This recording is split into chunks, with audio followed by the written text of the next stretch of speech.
Hello everyone, good morning, good afternoon, good evening. My name is Sanjana. This is third part about यान. तो आज हम लोग इस लेक्चर में यान में थ्रेड काउंट के बारे में पढ़ेंगे और यान और थ्रेड में क्या डिफरेंस है उसके बारे में. तो विदाउट टाइम वेस्ट किए हम लोग आगे बढ़ते हैं. Okay, thread count. Thread count क्या है पहले जान लेते हैं हम लोग. ओके, द नंबर ऑफ यान इन इंचेस ऑफ फैब्रिक. 1 इंच धागे में धागों की संख्या कितनी होती है ये देखा जाता है थ्रेड काउंट में. ठीक है, धागे की लंबाई एक order balance, quadrant balance and Beesley balance में देखा जाता है. टेस्टिंग की जाती है इसमें. ठीक है, in counting system we count how many length called hank weight 1 pound. हम लोग काउंटिंग सिस्टम में देखते हैं कि हम गिनते हैं कि 1 पाउंड में कितनी लंबाई होती है और इसे हैंक कहते हैं. लंबाई को हैंक कहते हैं. ठीक है, इसमें इस तरह हम कॉटन धागे के 10 हैंक का वजन 1 पाउंड है तो ये 10 धागा होगा. तो ये 10 धागा यानी कि यान होगा, थ्रेड होगा. Okay, each of the hunk is a 840 yard long, so the total length of the yarn is 8400 yarn. ठीक है, हर हैंक 840 यार्ड लंबा है, इसीलिए धागे की कुल लंबाई 4000 यार्ड है.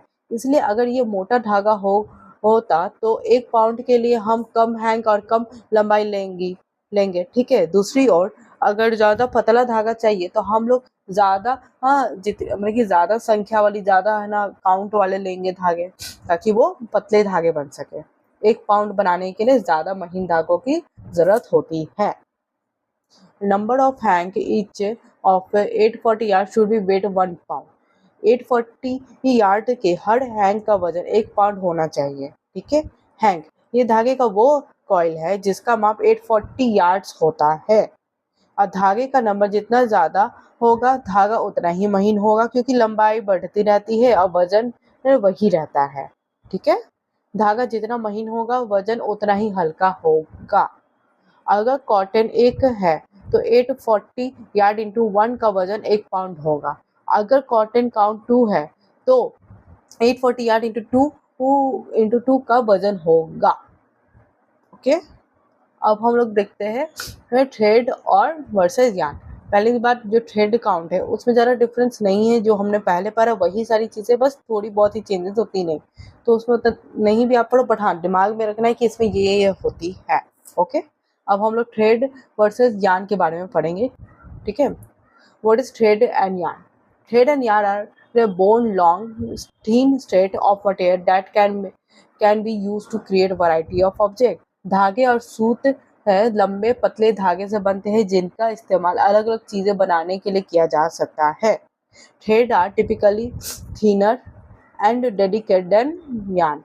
जो हमारा थ्रेड होता है वो बहुत पतला और बहुत डेलिकेट होता है यान से भी ज़्यादा, और इसका यूज़ स्विंग करने में, एम्ब्रॉयडरी करने में, अदर क्राफ्ट मटेरियल बनाने में, पीसेज बनाने में किए जाते हैं, कि जोड़ने में किए जाते हैं. जो भी हम लोग जैसे कटिंग करते हैं, सूट और का बनाते हैं तो कुर्ता का कटिंग करते हैं तो उसको जोड़ने के लिए हम लोग थ्रेड का ही यूज़ करते हैं. ठीक है, thread can made form variety of material including cotton, silk, polyester.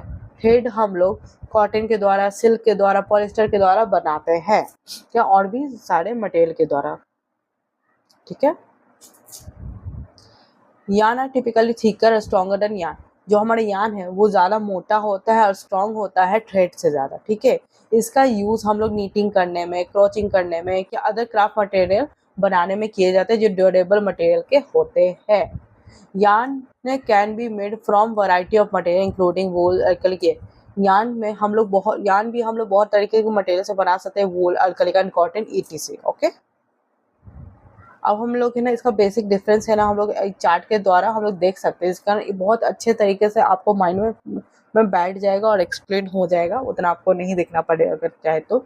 जैसे अगर मीनिंग की बात करें तो यान में continuous state of fibre use to make fabric. Yarn में जो फाइबर होता है उसका हम लोग यूज़ करते हैं उससे फैब्रिक बनाने, कपड़े बनाने.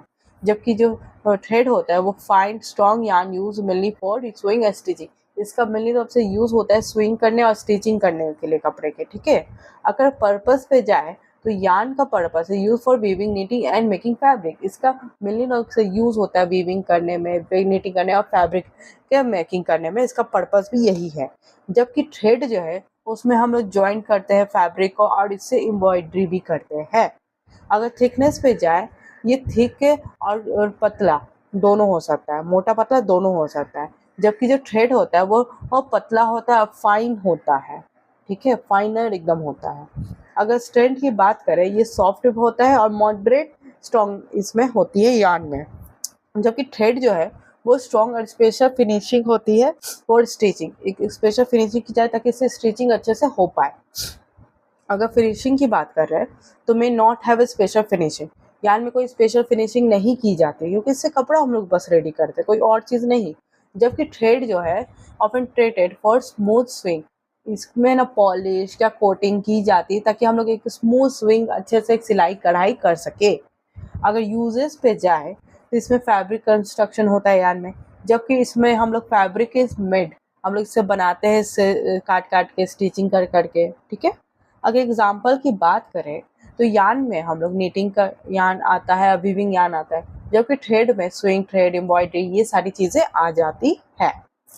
ओके, या यहाँ पे भी थोड़े एग्जाम्पल है जो आप देख सकते हो कि और क्या, जिससे आपका और क्लियर हो जाए कि क्या होता है क्या नहीं होता है यार्न और thread. Okay okay, thank you.